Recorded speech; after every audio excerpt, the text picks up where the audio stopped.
Good morning, students. I, Selvin George, from Bachpan and Seven Star Convent School, going to teach you today the chapter from history. First chapter is the French Revolution. First of all, I want to tell my students, ask from my students, where is France? Where is France? Where is France? There are 7 continents in our world. French is situated in Europe. It is a country of Europe. ये Europe से आता है. Main first revolution जिसे हम बोलते हैं क्रांति, वो फ्रांस में स्टार्ट हुआ. एक सुबह की बात है, 14 जुलाई 1789 की बात है. पेरिस शहर था. राजा ने अपने सेना को कहा कि शहर पर हमला करना है. रूमर्स यानी अफवाह फैलने लग गया कि सेना आ रही है और लोगों के ऊपर हमला करने वाली है.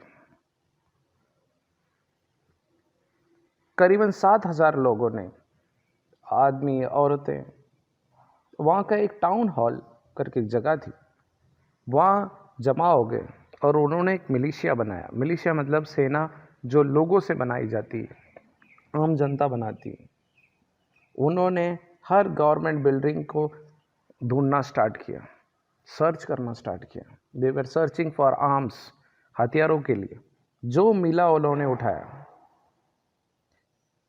बहुत सारे लोग eastern part of the city के ऊपर हमला कर दिए. वहाँ एक किला था जिसे वहाँ के राजा ने जेल के रूप में इस्तेमाल करते थे.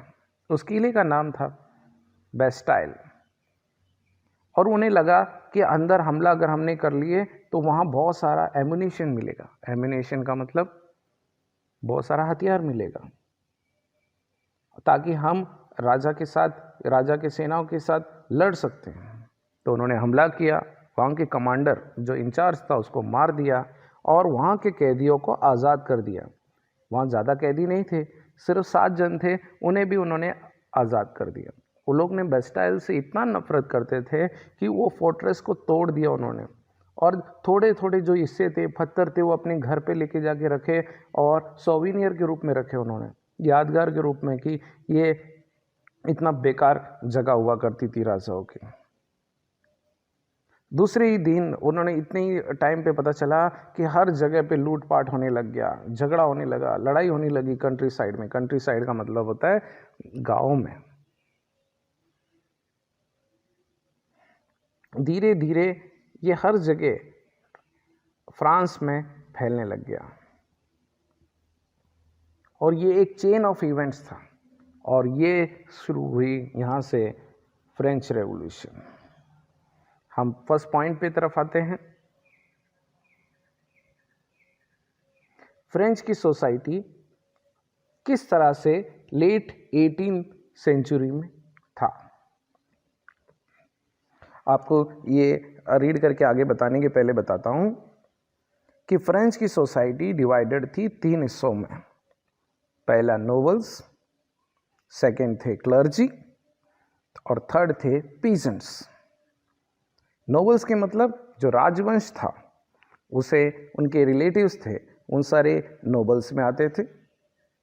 नोबल्स का मतलब था कि जो भगवान ने इन्हें दुनिया पे राज करने के लिए पैदा किया हो, उन्होंने ये सोचा था. सोसाइटी के सेकंड हिस्से थे क्लर्जी. क्लर्जी का मतलब ये था कि ये वो लोग थे जो राजा के लिए काम करते थे, राजा का एडमिनिस्ट्रेशन संभालते थे, राज्य को चलाते थे, प्रोविंस को चलाते थे, राजा के सेनाओं में काम करते थे. और तीसरा आता है हमारा पीजेंट्स. पीजेंट्स का मतलब गरीब जनता, किसान, ये सारे लोग पीजेंट्स में आते हैं. अब 1774 में लुईस 16 बourbon फैमिली से राजा बने. बourbon फैमिली मतलब उनका जो डायनेस्टिक था वो. अब ये लुईस 16 क्यों कहा गया? जो फर्स्ट बourbon डायनेस्टी का जो राजा होगा उसका नाम लुइस था। इसीलिए उनके बाद जो भी राजा बने, उनका कोई भी राजा बनने के पहले उनके उत्तराधिकारी, उनका नाम कुछ भी हो, लेकिन बाद में उन्होंने क्या नाम रखा गया, लुइस 1, लुइस 2, लुइस 3, इसी तरह से लुइस 16 का राज्याभिषेक हुआ। जब ये राजा बने लुइस 16, तब ये सिर्फ 20 साल के थे और इन्होंने ऑस्ट्रियन प्रिंसेस से शादी किया था, मैरी से। जैसे ये राजा बने, इन्होंने सबसे पहला चीज देखा कि इनका पूरा जो खजाना था वो एम्प्टी था। क्यों एम्प्टी था? क्योंकि इनके जो पापा थे यानी लुइस 15, उन्होंने ब्रिटिश के साथ बहुत सारी लड़ाई लड़ी थी। ब्रिटिश उनके लिए एकदम, ब्रिटेन उनके लिए एकदम जानी दुश्मन, और इन्होंने अमेरिका के 13 कॉलोनीज को अलग करने में, ब्रिटेन से अलग करने में अमेरिकन्स की मदद की थी। लेकिन आप लोग जानते ही हो कि कोई भी लड़ाई बिना पैसे के नहीं होती है। अब सर पैसे की क्या ज़रूरत है? पैसे की बहुत सारा चीज़ें ज़रूरत है। लड़ाई हमेशा पैसे से की जाती है। पैसे से हथियार खरीदे जाते हैं, कपड़े खरीदे जाते हैं, सेना के लिए खाना पीने की इंतज़ाम की जाती है। और इस लड़ाई में ज़्यादा से 1 बिलियन लीवर्स पहले से ही कर्ज ले चुका था फ्रांस। बिलियन का मतलब 100 करोड़, लीवर्स जैसे हमारे देश में रुपया कहते हैं, वैसे उनके देश में लीवर्स कहा जाता था। डेप्थ हो चुका था। डेप्थ का मतलब होता है उधारी। और ये सारी चीज़ें, अब जिनसे कर्ज लिया है राजा ने, उनको इंटरेस्ट, सूद भी तो देना पड़ेगा। इंटरेस्ट वो अमाउंट है जो हम कर्ज लेने पर देना पड़ता है, एक्स्ट्रा अमाउंट।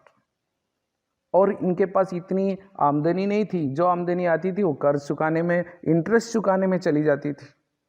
राजा का खजाना कंप्लीटली खाली था। वो समझ नहीं रहे थे कि कैसे हम लोग अपना राज चलाएं, और ये दिक्कत आ रही थी। तब उन्होंने सोचा, राजा ने सोचा, क्यों ना एक काम करते हैं कि टैक्स बढ़ा दिया जाए। लेकिन आप लोग को एक बात बताऊं, टैक्सेस बढ़ाने का मतलब था, जो फ्रेंच सोसाइटी थी, वो 3 हिस्सों में बटी थी। उसमें जो नोबल्स थे वो टैक्स नहीं भरते थे, उनको कोई उनसे पूछता नहीं था और ना ही उनको भरना जरूरी था। क्लर्जी भी टैक्स नहीं भरते थे। ये सारा काम करता था आम जनता यानी पीजेंट्स, इनको भरना पड़ता था टैक्स। और पीजेंट्स अकेले राजा को ही टैक्स नहीं भरते थे, वो पूरा टैक्स राजा को भी भरना पड़ता था। और उस टाइम पे फ्रांस की सोसाइटी में एक तबका था जो चर्चेस बोलते हैं, जो क्रिश्चियनिटी धर्म में जो चर्च चलाते हैं, उनको भी टैक्स देनी पड़ती थी, उनको भी कुछ पैसे देने पड़ते थे। तो ये सोच हमारे जो लुइस 16 थे, उन्होंने ये सोचा कि चलो हम आके टैक्स बढ़ा लेते हैं। चर्चेस को लोग आके टिल्स देते थे। पीजेंट्स हर जगह से प्रॉब्लम में थे, क्योंकि इनके पास कोई ऑप्शन नहीं था कि टैक्स बढ़े जा रहा था। सिर्फ यही टैक्स भरते थे, ना नोबल्स भरते थे, ना क्लर्जी भरते थे। जब भी टैक्स बढ़ाया जाता था तो पीजेंट्स भरते थे। अब राजा अभी जवान था, 20 ईयर्स का था। उसने सोचा, यार हमारा घर कैसा चलेगा, घर यानी पैलेस, इतने सारे लोग कैसे काम करेंगे। तो ये रेवोल्यूशन यहाँ से शुरू होती है। So students learn the hard words, read the paragraphs and try to understand. And if there is any problem, just mark it. When we will meet, we will discuss on this. Thank you.